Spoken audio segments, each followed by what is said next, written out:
So welcome, Franco Morbidelli.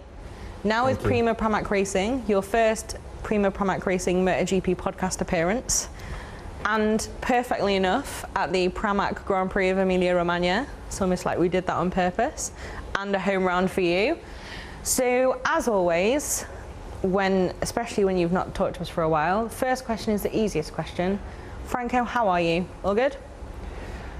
Hello everybody, hello.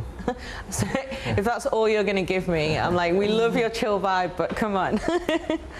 I'm great. I'm feeling great. I'm in a great moment on the sports side and in my life as well. So I'm feeling great.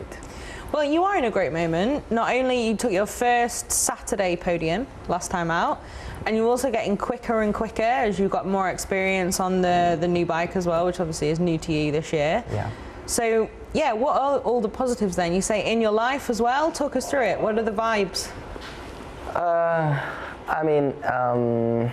My personal life is getting more and more clear, let's say. I got more in connection with my roots, and that's definitely something that made me feel much better. It was something that I was missing. I wasn't realizing, but I was missing my roots. So that's a thing that helped me a lot, and everything is going smoothly. Nothing to communicate, nothing important to tell, but everything is going smoothly at home. Well. Yes. What are the roots then? What have you got in touch with? Brazil. I was going to say, is this your awesomely international background? You've got a great combination. Yes, definitely. I came back. I went back to Brazil this winter to spend time with my family in Recife, and I spent a lot of time with my aunts, with my cousins, with my nephews, and I enjoyed family time and a part of family that I've been a part from way too much time, and a part of the family that I've been apart from, but I have within me. So it was really important to get back in contact with that. That's cool. Do you speak Portuguese, and do you fully Yes. go Recife 100% when you arrive? Yes, yes, eu falo português, eu falo. I was tempted to be like, follow the Portuguese, but I do not speak more than that. So it's like I can't cash that check if I start. But that's cool then. That sounds also Brazil, lovely place. Just aside from family and everything else, it must be cool to disconnect and go somewhere different where it's like your world. Yeah, fantastic. I mean, it's winter holiday is something that everybody definitely needs after such a year, after a MotoGP year full of racing, full of duties and things to care about, and high pressure times and work to do. So holiday it's something that everybody needs at the end of the year. And even better when you've got family and that extra motivation as well to go. Definitely, yes. It was something magical for me, yes. So let's talk on track then. Like you said, I don't know if people kind of fully know, you've had like some injury struggles that maybe were not like the most publicly dramatic, like, oh, I've broken this leg or I've done this, but it's something you've struggled with for a while, right? Can you like let us in on that kind of battle you've had? Yeah, actually it was something really heavy that luckily not too many people spoke about it too much. It was a head concussion, a pretty heavy head concussion, and the doubt is that when Mark came to get me, when I was on the ground, laying on the ground, he came to get me, and he undid my helmet, and he saw that I started breathing at that moment. So the doubt was that I wasn't breathing till then. Luckily, somehow I was. So the damage the damage that I caused to my brain was something that was gonna end up after some time. Just time to recover and take it easy. Was just gonna take some time to heal up, but was a damage that was gonna finish. That was the doubt in the 2 weeks after the injury, after the head bang. So I spent a lot of time trying to understand we spent a lot of time trying to understand if everything was gonna be okay, having doubts if everything was gonna be okay, wondering if everything was gonna come back to normal. So yeah, pretty tricky moments.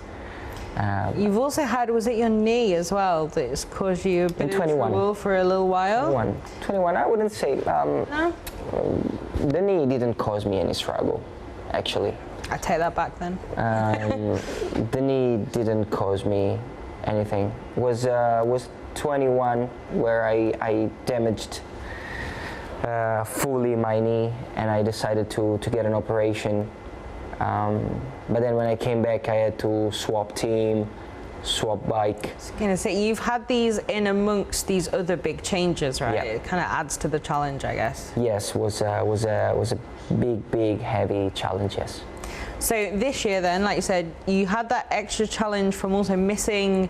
You missed all of pre-season, right? In the end, all of the official tests. Yes. So you got here in like FP as it was then, I think, the first event. Yes. You started that like, okay, this is my Sepang day one. Exactly. It's a pretty tough challenge, eh? Even when you've got lots of experience, lots of success, but new bike, is that difficult? Was one of the most difficult experiences that I had in my life, because it wasn't gonna be like Sepang day one, because in Sepang day one everybody comes that is pretty much on it already. They trained with their road bikes, and they have preparation at the gym and everything, while I just coming from an injury, so no training at all, no bike time at all, because the only time I jumped on the bike right after Valencia, I banged my head, I crashed and I banged my head and I had an injury, so I had to recover. So it was 3 months off the bikes and start straight away in Qatar in a weekend where everybody tested already. Yeah. Was something crazy, but actually went really well already. I was going to say, you must be pretty proud of how it wasn't like you were 6 seconds off the back. Like, you were pretty on it. I was 3 seconds off in FP1, and then I went up and up and up and up till making a good for the condition I was in, a really good performance actually. So obviously since then, we've seen it reflected on track. I guess now you're feeling pretty good. You've had all your gym time that you need, you're back on it. Yeah. How does it feel now riding this bike? Because even without that extra challenge, you're also riding against, like, Pecco, obviously double world champion, same machine. Yeah. It's a big gallery of names that you're on that machine next to. Now we reach a level that we're fighting on top 5 quite usually now. We work very well and we're in that area, and we're fighting with the best of the best, and it's definitely a difficult task. It requires a lot of work and a lot of concentration and a lot of speed, and that's what we got to do. It is. So you're fighting against the best of the best, which means you are one of them as well. But you're obviously, a lot of those guys you're fighting with on a random Saturday in December as well, as part of the academy and training there. I mean, it's always really interesting for us because you've also been in different teams. Sometimes you've been on different machines. You've got Valentina, whose academy it is, Yamaha ambassador, then the team's on Ducatis. You've been with Yamaha, now Ducati. It's a very interesting mix of personalities and everything else in the machinery you've been using here. How is it at the ranch? Who wins? How much fun is it? who's the most brutally competitive? We've asked most of you guys this, and we've got some different answers, so we love it. Yeah, for sure. We have different point of views, different point of view on this matter, on the training and everything. My point of view is that it's when we go to train is racing. It's racing. You guys are down. Yes, it's pretty much on that level. You gotta keep some margin for sure, because finally you actually have to go to real racing later on, and you have to allow yourself to go there and make the real racing. So you need to find that perfect balance between extreme racing, which is for me what it's all about, and having some margin to allow yourself and your fellow competitors to go racing then. So most people have said it gets competitive. It really gets competitive, yes. Do you think that's one of the most important things to then come here and perform at the level that you guys do? Do you think it really helps a lot? I definitely think so. I definitely think so. Competition is a big thing about MotoGP and motorcycle races and motorsport like F1. All the sports that you start either in the same line or anyway in the same area of your opponents, and you're aiming to get to the finish line before the other guy. That's a really high competition kind of sport, and this is one of those with many more flavor. Much more flavor added to it, which is the incredible speed that the machines we're on, and the technology, and many other things. But the competition, it's one of those sports where the competition is incredibly high. It definitely is. Do you think the competitive element then, or it's the bike element? Because I remember, I think Cal Crutchlow, like at the end of the season, is just like, I'm just going to cycle until we get back to the Sepang test. I'm not going to go on a bike. And then some people every weekend do motocross. Which do you think is the competition almost that's more important, or is it everything together? In terms of training, obviously.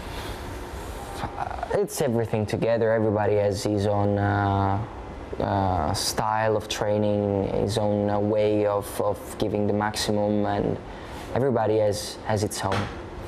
Well, they do, and you were like the Trailblazer Academy member as well. You're like the first one. Yeah. Like graduate number one. I like the term.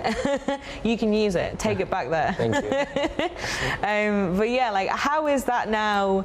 Having been that kind of first one, he's moved through, you obviously won races, fought for the championship even. How is it seeing now the other guys come in and all of you being here now on a similar level? It's wonderful. Being part of the VR46 Riders Academy it's wonderful.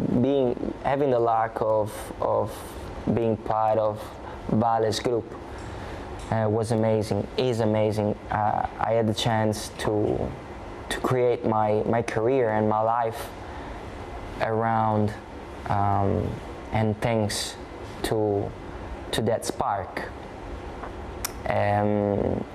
Our group has changed a lot during the years, and I always been there, and I see how the group has been changing, and I think that I had time of coming as a youngster, so being the guy that needed leading and needed teaching and searching for that, then becoming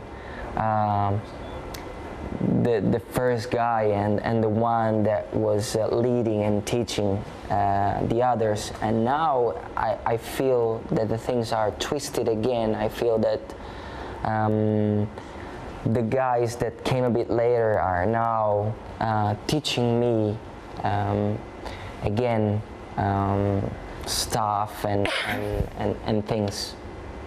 Stuff and things. I love the specificity. I mean, you can learn from everybody.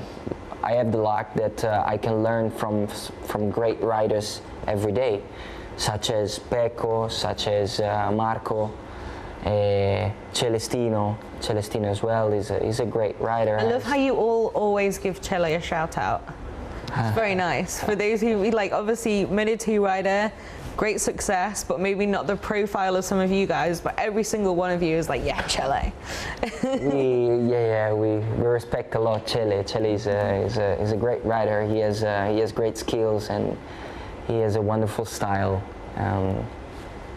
Style or style? Style and style. For anyone who's watching, then you've seen the hand gestures. If you're only listening, we did the throttle twist and then the face. Yes, both types of style. He's got it. For sure he has. So obviously with Pramac, you're now seeing that success again that you've had previously with Yamaha when you've been podiums, race wins, fought for the championship, like I said. Then next year, it's another new adventure. How will that feel, do you think, being in the team as well as the academy and at weekends? It must be a different dynamic from being like the kind of outlier in some ways to now being part of the structure. Is it exciting? It is. It's very exciting. I always been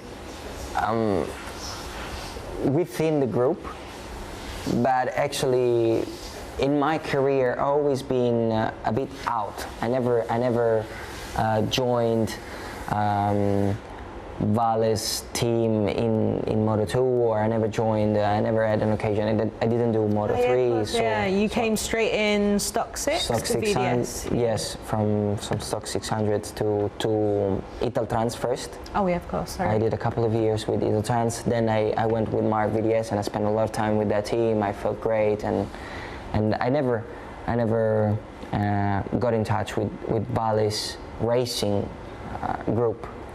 Now it'll be the time, and it's a wonderful occasion to make races together and try to do good things together.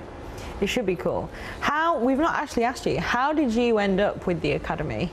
I think Bez said it was something like an old bike or scooter that he had, and then one of them noticed it, and then they got talking, and then the rest is history. How did it happen for you as that kind of first one as well?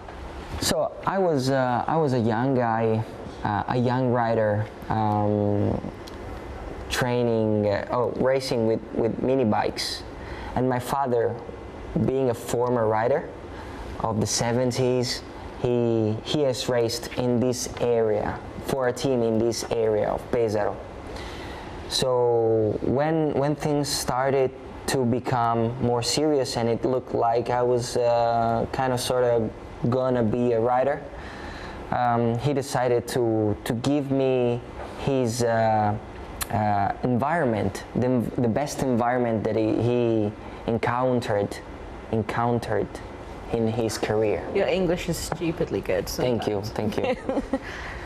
So we moved from Roma, to Pesaro, which is this area, and this is the area where great champions grew up, where the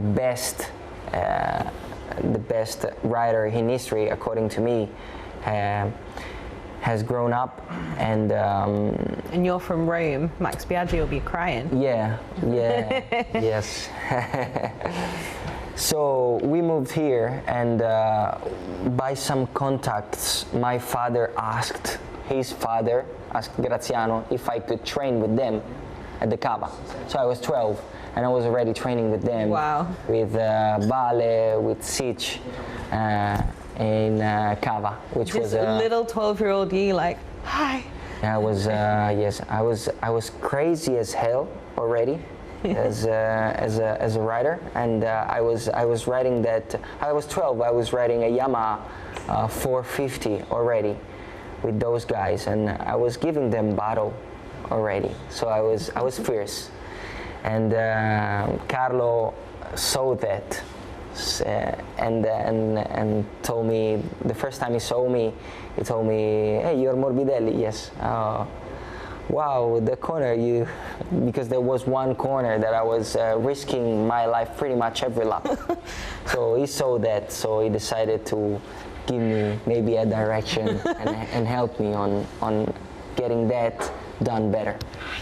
Interesting. Okay, we love those little stories. I can't imagine, like, obviously, like you said, Valentino is such a huge figure in the sport. Also to you, like a more normal person in your life, rather, I imagine you don't go there every day and be like, hi, now. But when you're 12 years old, that pressure's something. I mean, if you, for sure, at the beginning, when I saw the first time Vale, I remember that when I saw the first time Vale on track, I crashed because I was so flashed that I ended up on the ground. For sure, with time, this thing fades away, but at the same time, if you stop, when you're with him, if you stop and think what the guy is capable of and what the guy has achieved in his life and how the guy does it every single second of his life, you get amazed. You still get that. And you still get that flash. So I still get it. I love that. I think this is important though now, with everything, to not let that spark or that fire for something, or in that case, that kind of moment of wow, disappear, but find another way to keep holding on to it as well. Sure. If that makes sense. Sure. You're just like, sure. I don't know what you're trying to say, sure. But no. So as you know, we've got some fun questions, but first I have to ask you now. We have possibly one of the most interesting lineups in the history of the sport next year, with the Academy and a Marquez. Now, we've had some recent comments about this that's brought a lot of this rivalry up again. You've obviously had a very positive experience this year where you were very vocal with Mark and Alex helping you with that crash. Riders are riders. Rivalry is also rivalry. Parts of it we love, parts of it sometimes we're like, everyone calm down. What is your view on that? Are you interested to see this battle? Do you think it runs? Do you have this political, like, you're obviously saying Valentino is the GOAT for you. What's your view on it? I think that, as you said, next year is going to be one of the best lineup in history. I mean, there are going to be, I think, 12 riders, and there are 12 riders capable of getting podiums and race wins. So the field is full of talent and full of speed and level and high level. For sure, there is among this big group there are two sides and two fractions that come from different worlds and come from worlds that have been rubbing each other and racing and competing each other quite fiercely in the past. That's no secret, and that's one of the things that is going to add some other flavor to the competition. Is going to be a task of each individual to keep it fair, to keep it nice, and to keep it real. Okay, that's a beautiful essay. That was we couldn't have written a better political speech in response to that. Thank but you. no, we love it. I also love your use of flavour. We should take that on more. We tend to use spice for a lot of things, like or the chili emoji. Flavour's also good because it's not quite as sharp. I'll take Trailblazer. We'll take yeah, perfect. Go ahead. So like I said, we've got some fun questions for you from the wonderful people of Instagram. Okay. So we also must tell you, remember, MotoGP hospitality, MotoGP hospitality, you can meet people like Frankie. I think it's Pecco this weekend who is joining the wonderful VIP Village. Have you been this year yet or no? No, I didn't have the chance. You didn't have the chance, no. So we can tell them that you're super eager to do it as soon as possible. Sure, I'll go with pleasure. I'll meet you guys with pleasure. No, we love it. Obviously, fans, for them, super special to be like this close to you. It's fantastic. Like, I guess they feel then that Valentino moment of, yeah, it's amazing to get in touch with fans and show them a part of us during the weekend, which is very difficult because we have many things to do during the weekend, but they're very important to us in terms of for sure audience and all those interests, but they're very important to us. They give us their passion, and during a weekend is very important to experience that kind of things with the fans. It's at the end of the story, it's an exchange. So it's important to get in touch with them, and it's a pleasure. With the right dimension, it's a great pleasure. Again, beautiful. I couldn't have asked for more for that beautiful little banner coming up on the screen. Again, for those listening, there was a banner on the screen as well. I didn't just randomly go off on a tangent. So, fan questions. Let's go. From F. Alessandrini. Hey Frankie, what's your go-to music playlist before a race? I listen to so many kinds of music. Now I'm into it's Brazilian music, so I listen a lot to Jorge Ben, Djavan. I don't know if these are artists that I don't know if everybody know. A lot of people in Brazil know these people. These are legends in Brazil. Seu Jorge. I listen to Brazilian vibes. This is cool to go with the roots as well. Yes. Rediscovery. We love it. And rhythm. Yeah, I feel like you've got that natural vibe of just like the one that British people will never be able to achieve, no matter how much we try. From Dr. Sarah List, what's your secret to keeping cool under so much pressure? The Morbidelli Classic, your Moto2 title hashtag was Frankie Says Relax. Yeah. It's your vibe. What's the secret? Well, I have no idea. I guess it's my personality. I always found out that and realized that being calm, I do things better. So I try to stay calm. I try to, and it not naturally comes from me. I make things pass through me quite easily, so yeah. Just let it go. Yes. I feel like it's quite aspirational for a lot of people.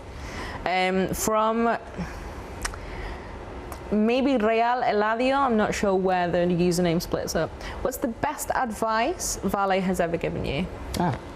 The classic question. Yes. To have fun. Vale has a lot of fun while he's working, and while he's grinding, he has a lot of fun, and he keeps it playa. I like that.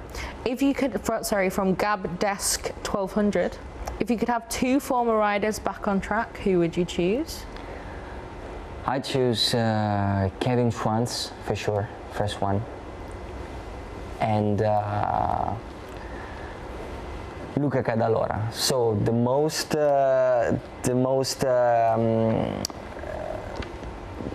showful. How would you say? Showman, maybe. Showman. Yeah, the most exciting to watch while he's doing stuff while riding, and everything is happening while he's riding, like Kevin, and he's controlling the bike, and everything is moving and super hard brakings. And the most controlled and the most analytic and technical and a true professor of the machine. That's great, love those and the reasons. From Kian Vara, do you have a film recommendation? Film recommendation lately, there are many nice films. I'm not going to the cinema lately. I need to go. I want to go and watch Inside Out 2. Fair. I recommend that. I want to watch it too, so I recommend that also to me. And then the final one from the Amanda Zara. Ciao Franco. What would you do if you could be Superman for a day?